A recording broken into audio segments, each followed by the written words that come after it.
Hello friends, दर्शना's kitchen में आप सबका स्वागत है। आगे हमने बनाया कि घर पर स्पॉन्ज को कैसे बनाना है। इसके बाद हमने बनाई व्हिपिंग क्रीम, उसके बाद केक को किया फ्रोस्टिंग और आज हम इस वीडियो में लेके आए हैं आपके लिए केक को गार्निशिंग कैसे करना है, वो भी घर में पड़ी हुई चीजों से। तो वीडियो को एंड तक जरूर देखिए। केक गार्निशिंग के लिए आज हम बनाएंगे शुगर सेल। तो चलिए बनाना शुरू करते हैं।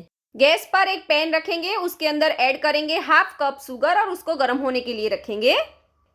शुगर गर्म हो चुकी है, धीरे धीरे से वो मेल्ट हो रही है, तो कंटिन्यू हम इसको चलाते रहेंगे।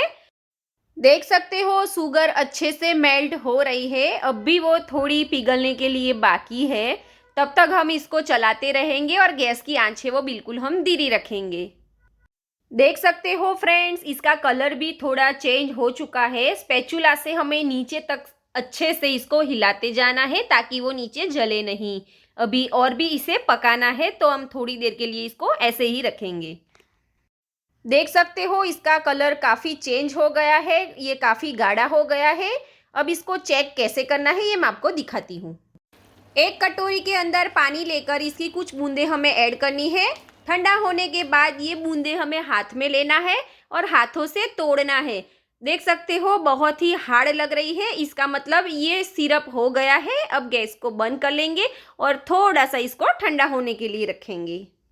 देख सकते हो ठंडा होने के बाद ये इतना गाढ़ा हो गया है। अब हम एक ग्लास और एल्यूमिनियम फॉइल लेंगे। सिरप जो हमने बनाया है वो सारा फॉइल के अंदर डाल देंगे। ध्यान रखना है सिरप हल्का सा गर्म होना चाहिए।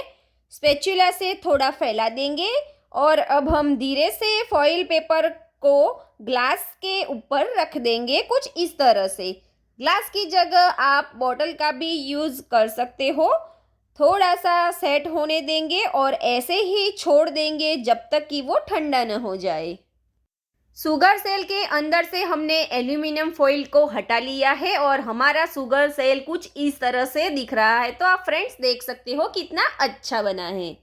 शुगर सेल को केक के ऊपर मैंने रख दिया है, बहुत ही अच्छा लग रहा है। आप भी बिना मेहनत किए हुए इतना अच्छा शुगर सेल बना सकते हो घर पर। अगर आपके पास डेकोरेशन के लिए कुछ भी नहीं है तो फ्रेंड्स इस तरह के फ्लावर लेकर भी आप केक को डेकोरेशन कर सकते हो। मेरे पास मार्बल ग्लेज बनाया हुआ पड़ा था, जो मैंने इसका बेस्ट यूज कर लिया। बच्चों को पसंद आने वाली जेम्स जिससे भी आप केक डेकोरेशन कर सकते हो।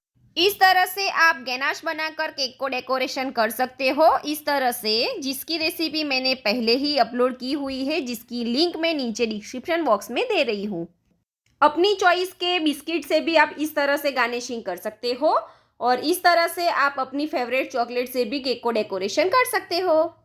आपको मेरी रेसिपी और मेरी टिप्स कैसी लगी ये कमेंट बॉक्स में ज़रूर बताइए।